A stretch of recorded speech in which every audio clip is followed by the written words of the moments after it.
All right, so the National Hockey League roster freeze goes into effect very, very soon.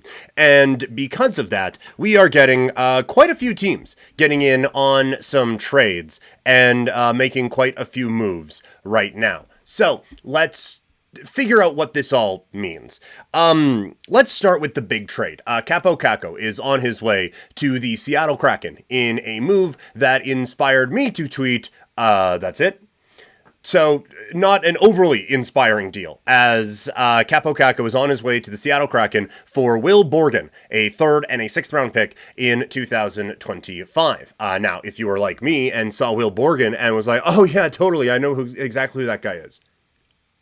I will tell you who exactly that guy is. He is a former fourth round pick of the Buffalo Sabres in 2015. And he, in 33 games this year, has a goal and an assist. He is a right shot defenseman, 28 years old, out of Moorhead, Minnesota. Played USHL and St. Cloud State as well. So, not an overly inspiring return for Kaapo Kakko. And so let's talk about this just as it is.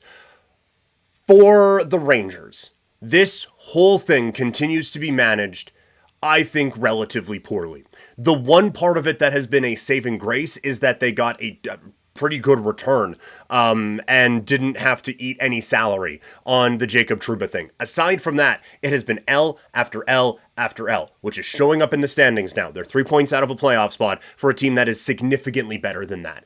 And I just feel like when you hear teams talking about, well, we don't want to make a trade just for the sake of making a trade. That's this. That's what's happening right here. That is what the Rangers are doing, is they are making trades for the sake of trades. Just try something different. And it, I think, is just slamming the window shut on this Rangers team. Instead of doing what they can to try to keep things rolling with what is a very talented roster, they are, I think, for lack of a better term, bad vibesing their way out of Stanley Cup contention with a Stanley Cup level roster and a championship level goaltender between the pipes.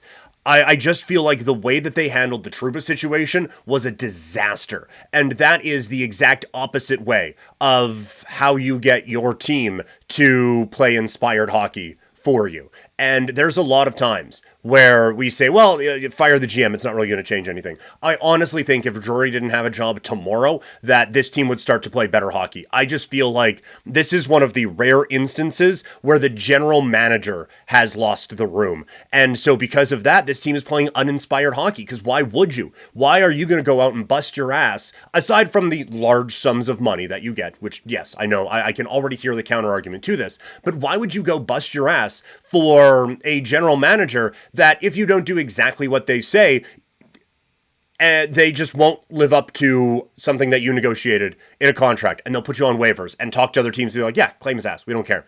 Like, that is not how you inspire confidence in any sort of a hockey team, and that's not just how you inspire people. You know, like, how many times on TikTok do you see things about toxic work environments and everything like that, and how many studies and how many different things have we seen that attribute positive results to a positive atmosphere? And I know a lot of people, oh, well, you just have to hold their hands all the way through and just skip and la la la la la and everything's fine. No, I'm not saying that. I am just saying, if you have decided that it is time to make a move, basically the Rangers are teaching a course in how not to do it, leaking out to the media specifically who could be available, making it very well known that you are just so appalled with these guys that a change is made, and not even an improvement, just a change. We don't even think we need to get better. We just think having him not here anymore is going to be a positive thing.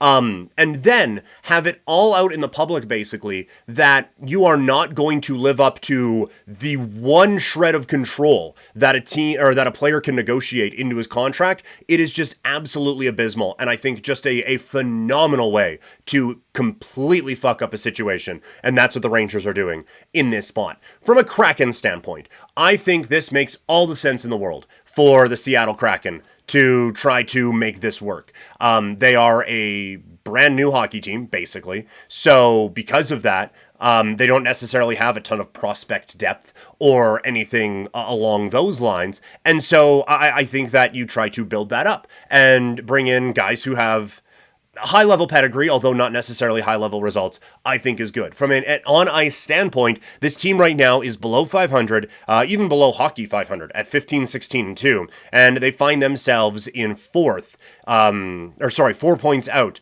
of a playoff spot right now. They've struggled to score. They're 22nd in the league in goals right now. Now, Kaapo Kakko, as we're going to get to in a second, is not necessarily someone who is going to turn that fortune around very, very quickly, but they just don't have many game breakers right now.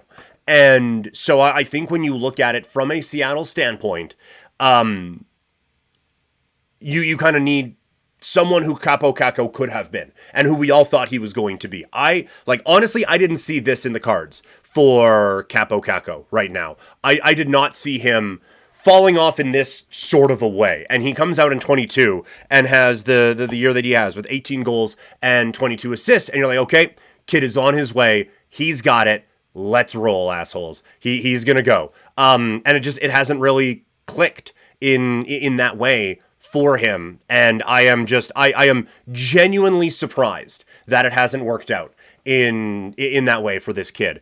And so now when you look at it, like, they do have a few talented wingers, right? They got Schwartz and McCann on the left side. They have Tanev, Burakovsky, Bjorkstrand, and Winterton on the right side. And so that is where I think that this is a bit more of a conversation for them, because this isn't someone who is like taking a spot or clogging up any holes or anything like that over on the right side. And so I think you can, from a Seattle standpoint, take a bit of a gamble. It's basically for free. So take a bit of a gamble, see what the kid has, and now he can go out and potentially step up. On the Kakko side, this has been, like I said, if you were to play this kid's career out 10 times, aside from catastrophic injury, I don't think it gets this bad in any of the other times. He had the size and the skill and everything that you thought he was going to be. And he goes to a Rangers team that they have had some guys kind of underperform.